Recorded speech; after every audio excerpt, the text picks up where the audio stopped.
How to factory reset your iPhone using iTunes. So if you're locked out of your iPhone or you just want to go and reset it back to its factory settings, I'm going to show you how to do this in a couple of easy steps. Now the first thing you need to do is head over to your computer. Now I'll be using a Windows computer, but this will also work on Mac as well. Now the first step is to go and open up your Start menu. You can then search for the Microsoft Store and open up this app. Now click on the search box and type in iTunes and press search. You can then click on the iTunes app and you need to make sure you have this installed on your computer. As you can see, I already have it installed, so we're just going to press open. Once you have iTunes open, you can head over to your iPhone. Now grab a USB-C cable and plug one end into the phone and the other end into your computer or laptop. Now, if you know the passcode to your iPhone, you'll need to go and unlock your phone. If you don't know the passcode or you're locked out, I'll show you how to solve this in just a second.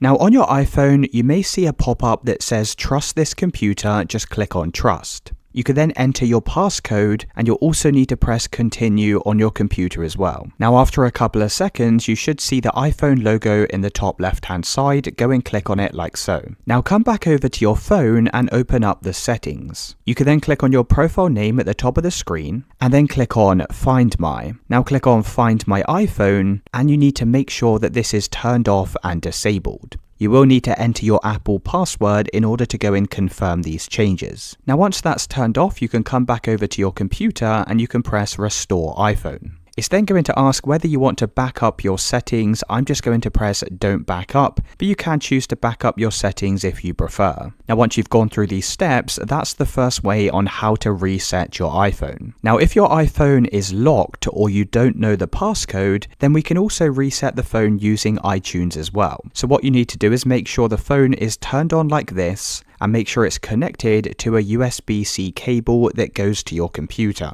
You then need to press down the following key combination. We're going to press the volume up button, the volume down button, and then you need to hold the lock screen button on the right hand side of your phone. So let's go and do this together. We're going to quickly tap the volume up, tap the volume down, and then hold the lock screen button on the right hand side. Now you need to continue holding this button for around about 45 seconds. Now eventually the screen's going to go completely black. Just continue to hold the button down. After another 10 seconds, you'll see the Apple logo appear. Just continue to hold the button down until you see the recovery page appear. Now if it doesn't work the first time, you'll need to go and repeat these steps and you should see the recovery page like this. Now you'll get a pop-up on your iTunes that says there was a problem with your iPhone. Now from this page, you can go and click on Restore and then you can go through the steps to factory reset your iPhone without knowing the passcode. Now it's really as simple as that. Let me know in the comments if you found this video helpful.